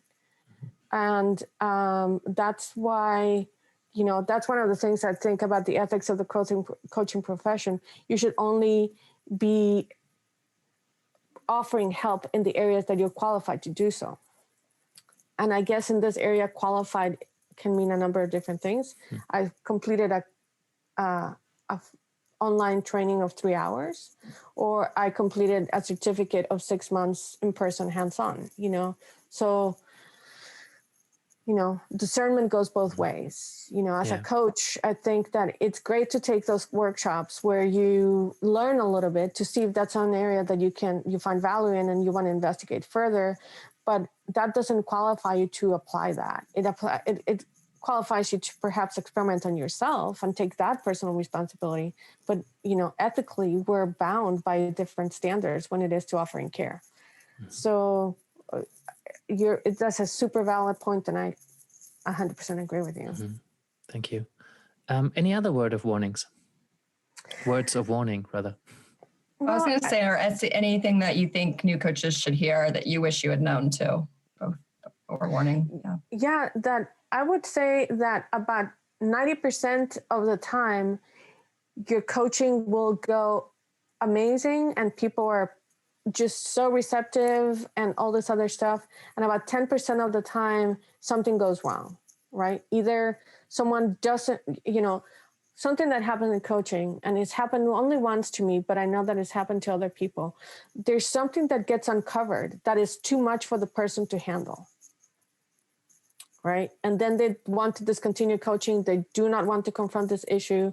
They are not prepared. And that is fine, because we have to meet people where they're at, and they may not necessarily want to be going in that direction. They don't have the skills, or they need some distance from it. Something got triggered in them that, and the connection needs to be severed. And sometimes people just don't even want to talk about it, and you have to respect your client's decision. And at the same time, I feel that that could be a really disintegrated and vulnerable place for someone to be. And my advice during situations like that is perhaps contacting the client with other resources that they can access, because they may not have access to other resources. They may just be in complete flight mode and not want to face something that is going to come back, because those things always do. And it might trigger something that it becomes a bigger situation, So I personally feel, because of the nature of psychedelic exploration, that there's a higher likelihood of something like that happen than with other forms of coaching, because of the emotional and intensity of the things that happen during a session, the memories and all of this other stuff. So it is important to be prepared on how you're going to respond to something like that if it were to happen, and with a set of resources that you have on hand that you can easily access for your client to make a decision on whether they want to avail themselves or not of them. So that's something else that I think it's important to have. What types of resources do you mean? Do you mean psychologists? Do you mean other? Yeah, psychologists, one of the things that often happens is, and there's usually, I offer this in the preparation stages, but there are referrals to pharmacists that know what they're talking about with psychedelics, and they're qualified pharmacists, right? Because there are drug interactions and all kinds of different things. And so knowing, I'm not qualified to make a determination on whether your medication is going to have an interaction, but I can refer you to a pharmacist who, is incredibly qualified in both areas and has done research in both areas and teaches doctors and RNs and, all these other medical professionals how to, pharmacy. But those are things that you need to have in your back pocket and your list of resources to be able to provide a reference upon referral, Yeah, great. Heather, are there any big questions that we've missed or something that you're still super curious about? Because otherwise I'd move into the last part of our section. We can do the last one. This has been amazing. Thank you. Cool. Well, I have a couple of questions that I tend to ask everybody who I'm talking about coaching with. And feel free to answer them as long or as short as you want. It could be a sentence. You could get into some storytelling. But I'll just throw them at you and see what you do with them. Is that all right? Sure. What are some of the books or people that had a significant impact on your work? Such a long answer to that. I don't know that we have time. Well, again, we all agreed that we have plenty of time. You could name one book or person. You could talk for a while. I appreciate that. Since we're in the subject of psychedelic medicine, I'm sorry, not medicine, but psychedelic coaching. There are a number of very influential people for me. One is Stan Grof. Almost everything he's written is related to the subject, and either directly or indirectly. The techniques that he developed for holotropic breathwork are still the primary way in which people get trained, is the framework that most training follows for therapists. It has been expanded and enhanced, but the overall thing is the same. So Stan Grof, and then Roberto Assagioli, which he is a transpersonal psychologist, contemporary of Jung, Italian guy who didn't get a whole lot of play in the United States, but his expansive concept of the self, to me, is one of it goes above and beyond what Jung envisioned for individuals. And it takes into account the spiritual dimension that Jung hinted at repeatedly, but was, because he wanted to maintain his reputation as a scientist, refused to deeply delve into. So Assagioli is someone who went all the way in there and makes a connection between these realms. I highly recommend his work. Psychosynthesis is the part of his seminal work. So Jung, Assagioli, and Grof. And then contemporary authors, I would recommend people there's two trainings that I have taken that I can highly recommend. One is through the Chaplaincy Institute in the United States. I think it's called chaplaincy.org, and it's called The Guiding Presence.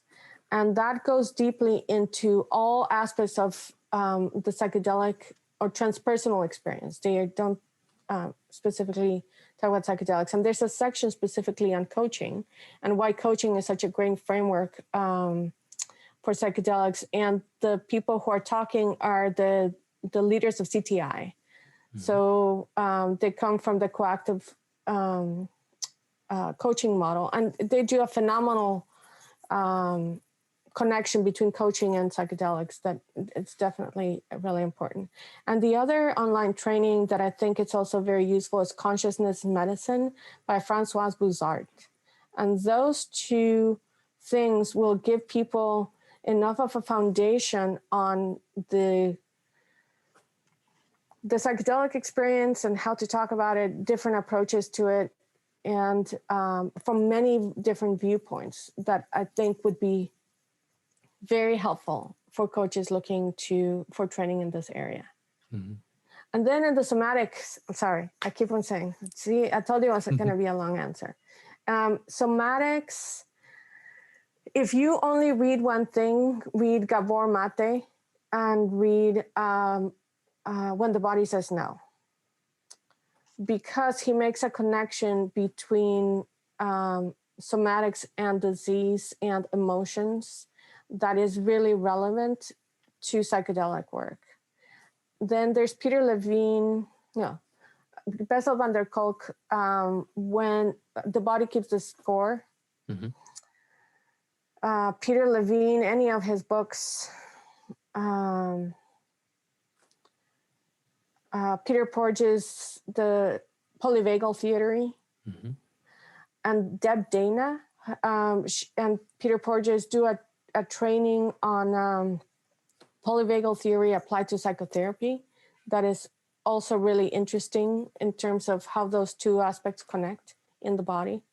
Mm-hmm. So Deb Dana, also a really good resource.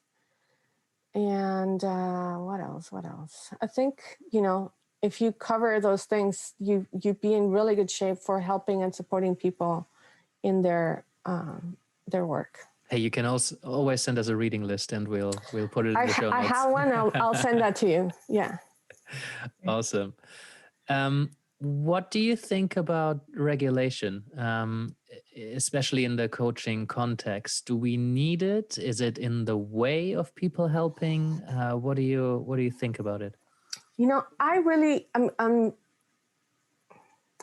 really appreciate the standards and guidelines, and particularly the ethical principles of ICF. So I do think that regulation is important. There's a lot of unethical practitioners out there, and I think that in order for coaching to receive the credibility that it deserves as a profession, that we need some sort of accountability. Okay. Mm-hmm. So that's on the one hand. And at the same time, I think that there is a risk that if you box yourself into practices and only follow to the letter of the law,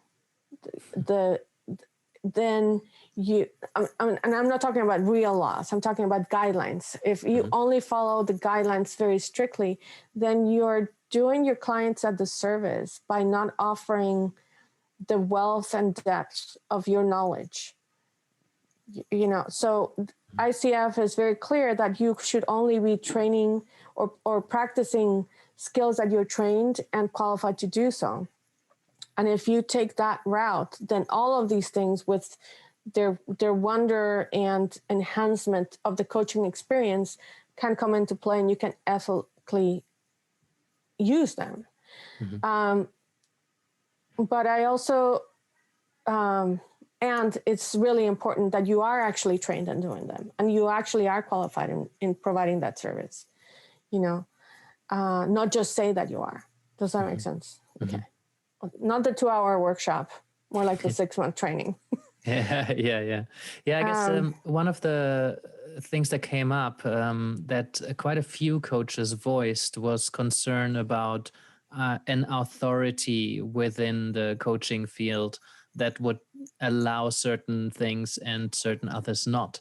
And there's certainly a tendency that it becomes a bit elitist in terms of the ICF only lets certain people in who subscribe to their rules or to their guidelines. And I share your appreciation for it, but also there's a lot of voices out there where like, I don't have the extra couple of grand lying around to be part of your club. However, there's people out there with very little qualification in the formal stamp of approval kind of way, and they're doing amazing work and they're very well educated. So So that's kind of where I was headed. That's why I said there's two prongs to that. I agree. I think that if who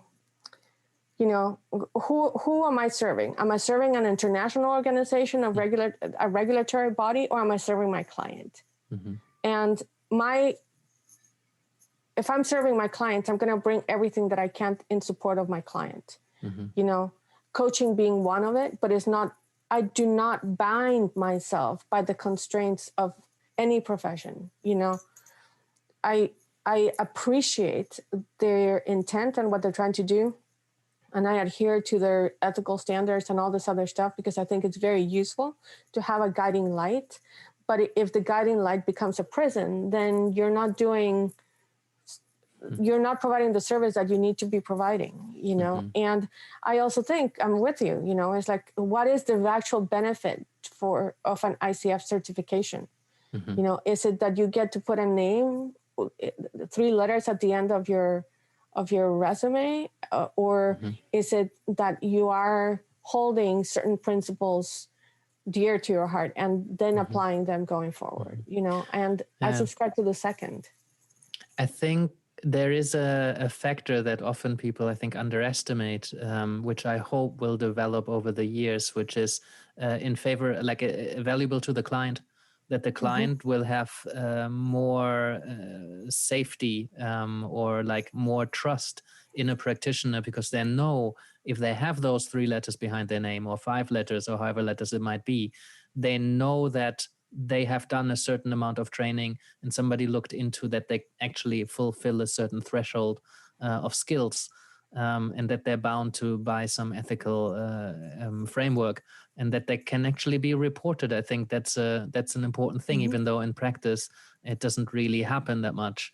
But I think going forward, I would like to see somebody not asserting authority, but just offering coaches. And we've been thinking about, potentially in the future, creating such a body where coaches can say, I would like to choose to be part of that, so I can subscribe to their values, so that clients can see, this is how people are doing it here. And here's a framework that is well communicated, where coaches find support and where coaches can exchange experiences and ideas.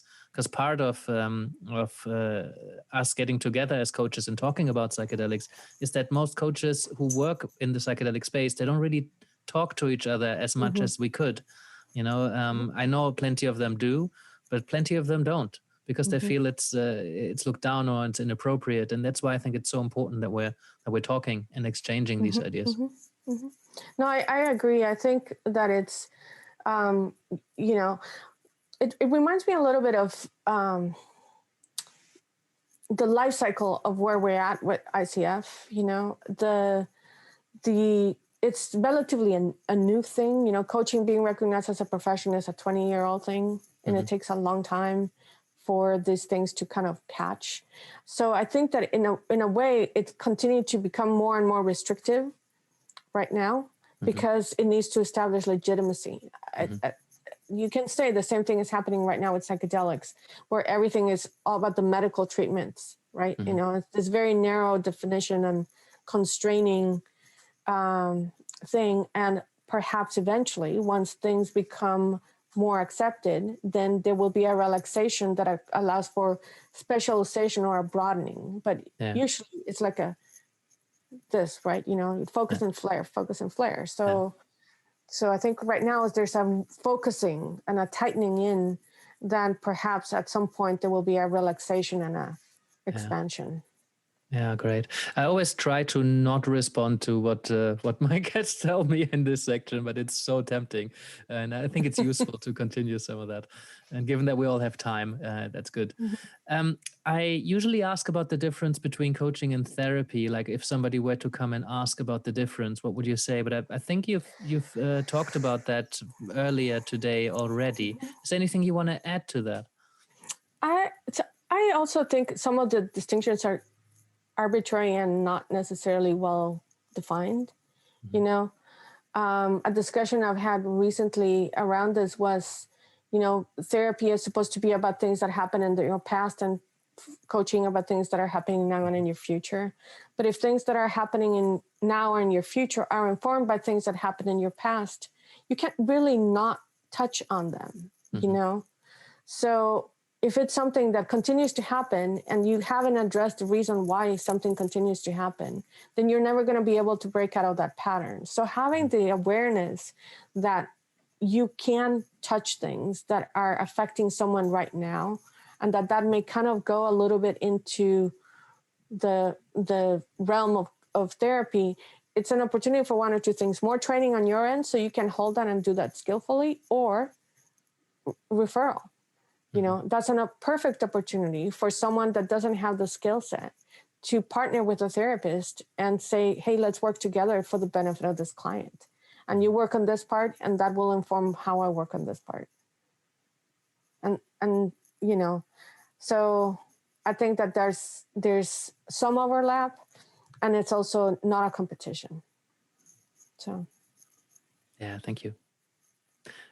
Any notable current or future trends you see either in the coaching profession or in the field of psychedelics? I think something that's happening right now is the proliferation of untrained people offering psychedelic therapy. I got an email yesterday from a spa in Venice, California, offering psychedelic therapy, and I'm like, "You're a spa, okay?" I don't know how these people, what are they offering and how they're marketing, but I think that there's a real danger here in all of these mainstreaming of techniques and technologies that could be dangerous for people to engage with, because the people that are offering may or may not be trained, or I don't know what their qualifications are, but the fact that it's being promoted by a spa gives me a lot to think about. But I know a lot about what can go wrong, but most people don't. And all they hear are the highlights. You know, it's like the Facebook promo, you know, where you see only 10% of people's lives and all the dark stuff is swept under the corner, right? You know, you only hear about the benefits of psychedelics. You don't hear about when things go wrong. You heard about only how things went wrong previously, you know, all the psychotic events and all this other stuff, which is a really small percentage. But only when they go horribly wrong. You don't hear about it when it's like pretty awful. It's only when it's like people get really hurt. Yes. Yeah. You don't hear, you know, that people have bad trips, and a lot of it has to do with their perception of a bad trip. You know, if you call it a bad trip, it's going to be a bad trip. It could be a learning experience, and then you can really benefit from it. And yes, the research say that 90% of people that have had these difficult experiences with psychedelics consider them to be really important in their self-development. But that often has to do with the set and setting, you know. And if someone is not prepared to deal with the aftermath, you know, say you're a 17-year-old in you know, dealing with stuff at home and hormones and all this other stuff, and something happens in your psychedelic journey and you just don't know how to handle it. And none of your friends can counsel you, and you have no support system. And if your parents knew that you did psychedelics, they're just gonna flip. You know, they're setting the return to, it's so important to have a containing safe space to come back to, and a support mechanism. And most people are not prepared for that. You know, they think, you know, you do one of these things and you can go back to work on Monday. And sometimes it's very much not the case. So yeah, I think there's a rush to implementation without enough research being done, or knowledge or dissemination of the information of what could go wrong. And a lot of people just thinking that it's popping a pill and that's going to cure all your ills, and not realizing the amount of work that's involved. Yeah. So that's a trend that I see that worries me. Yeah, great. It's going to keep happening too. Did you say, Heather, that you see it happening already? Yeah, and it's going to keep happening. I mean, once things do become decriminalized or legal, we're just going to see more and more of this. It's a little scary. Mm-hmm. Without breaking confidentiality, obviously, but can you tell us about your most memorable client, or like one that is either a good story or a valuable lesson, or somebody that just stuck with you in your many years of working? Oh my God. I'm having trouble coming up with one. Yeah. I think so. All right. So this was not a paying client. This was someone that I encountered at Burning Man after she had a really difficult experience, and she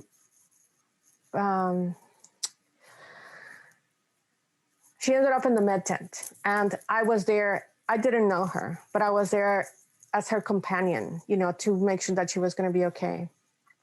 And she had to go through interviews with law enforcement. Had to do a rape kit on her. There was just like a bad situation, and it was just a difficult, like the whole thing was complex and really layered. And for some reason I was put on her path, and we ended up having the most deep and wonderful experience ever. I still keep in touch with her. It's been about 8 years.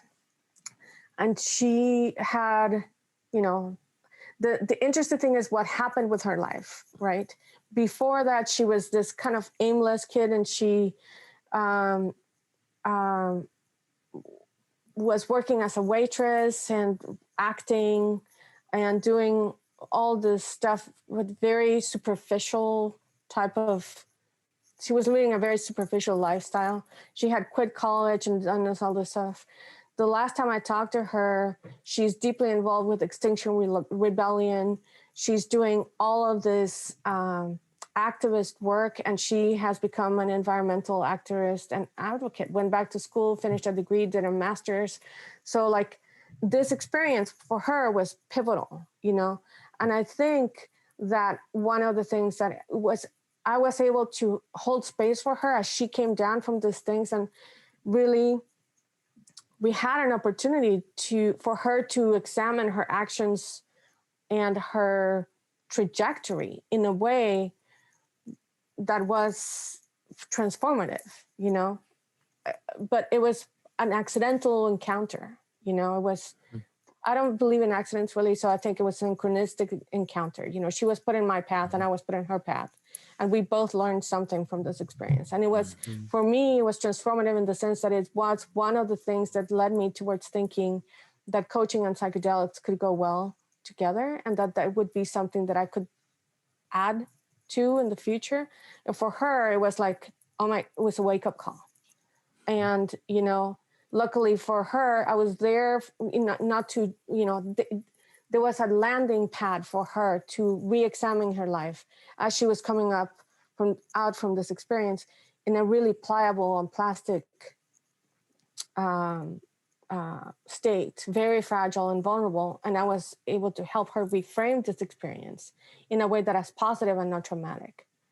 It was just this it was positive for both of us, but it was intense,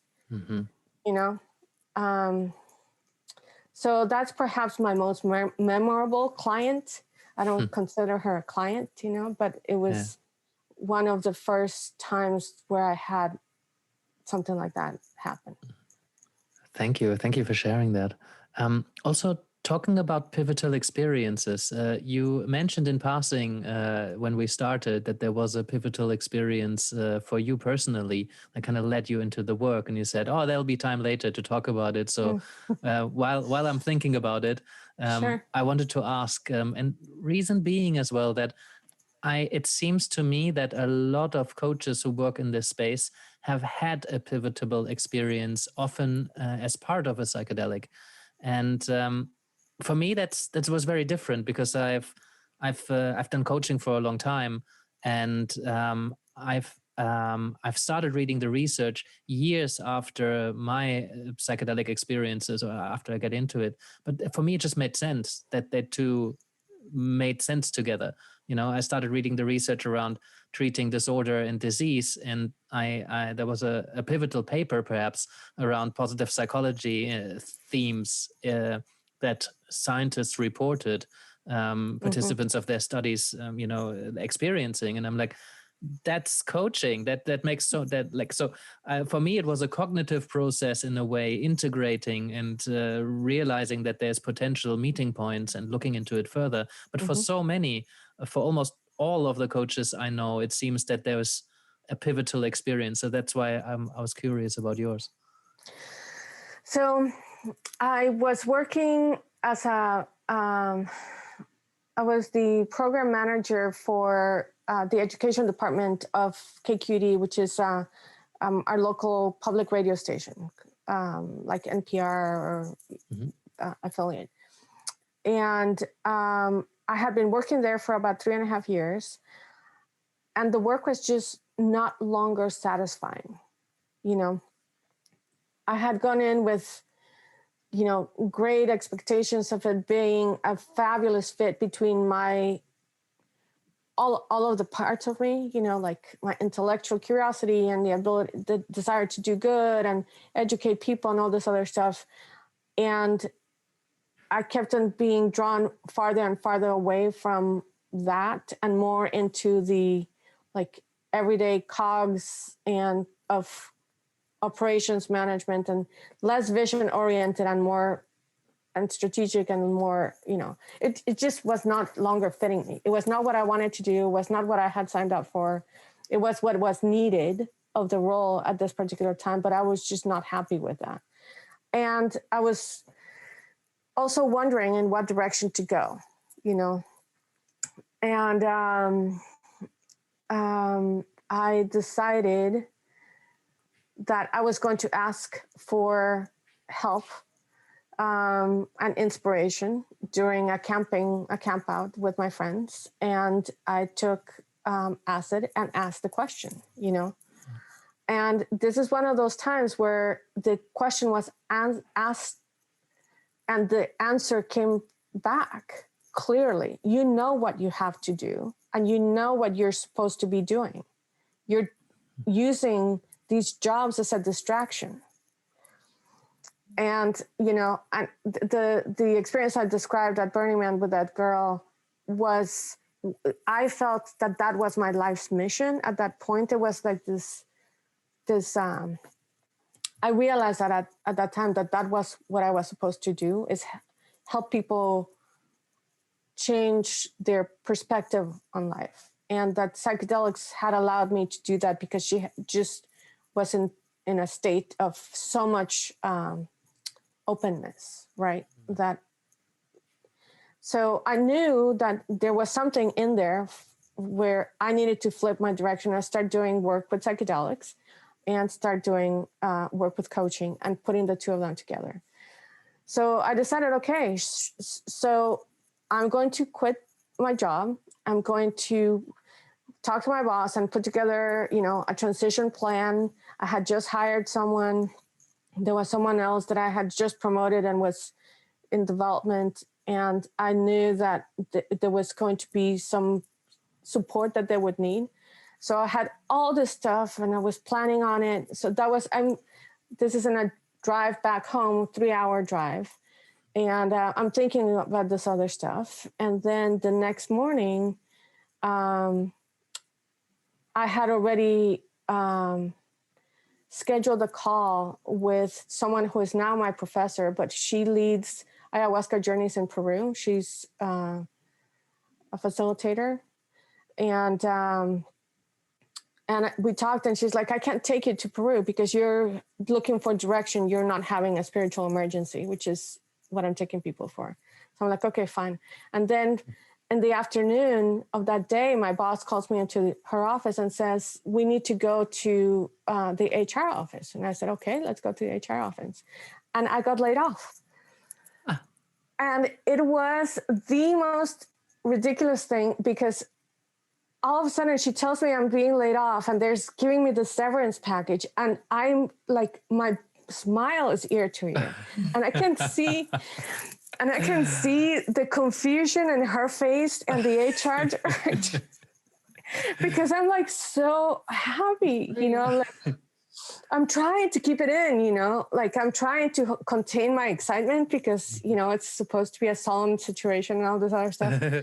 And, but my first response was this sense of gladness that I had been given this gift to pursue this thing, that I had been dreaming about and clearly aligning myself with. And then the universe just like handed it to me.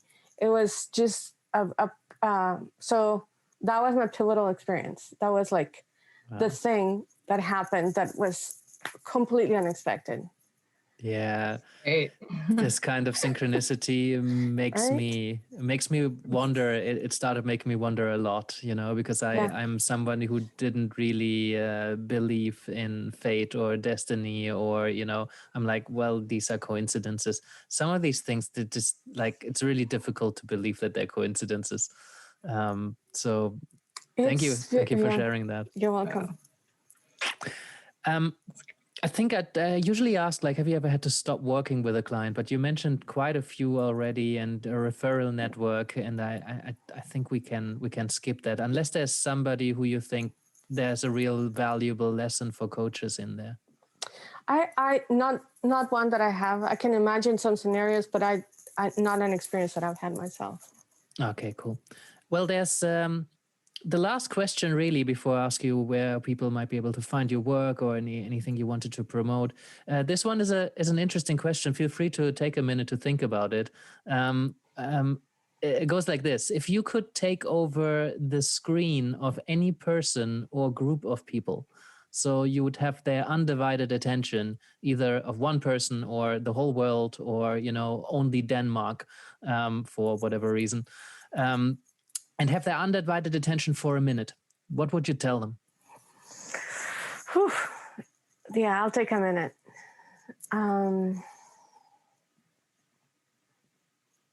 Okay, I think I would ask them, if you were to die today and people were reading your epitaph, would you be proud of what they would say? And if no, what needs to change in your life so you're proud of what you're known for, of your legacy? I love it. That's brilliant. I would put that on the billboard.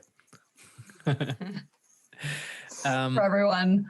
Yeah, this is, by the way, where it's inspired. Tim Ferriss has this question of what would you put on a billboard? Okay. And I figured like taking over people's screens is probably a bit more 2020. No offense, Tim. Yeah. So Isabel, thank you so much for your time today. You're welcome, you've been really generous, and I really loved all of the value that you were putting into the space. I'm sure many coaches will benefit from that. So thank you. Thank you. Where can people find you if anybody wanted to work with you or reach out for other reasons? Is there anything you want to promote, any projects, anything you want to make people aware of other than what you just said? I am currently revising my website because I want to separate my traditional coaching business from the psychedelic work that I do. Mm-hmm. But right now, people can find me at my website. It's isabelsantis.com. And I will give you also a link as soon as I have it published of the new website. The URL is spiraljourney.com. So stay tuned for that. And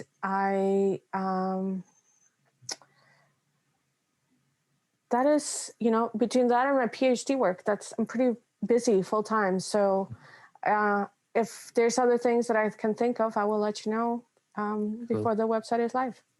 Brilliant. You can always send us anything you like, anything you might think helps coaches. We'll just put it in the show notes. And once more, thank you. Great. Heather, any last words from you? No, just thank you so much. I really appreciate it. Thanks, Heather. Brilliant. Great to meet you. Hopefully I'll see you Nice to meet at you. some point. We'll see each other, I'm sure. Yeah. Yes. All right.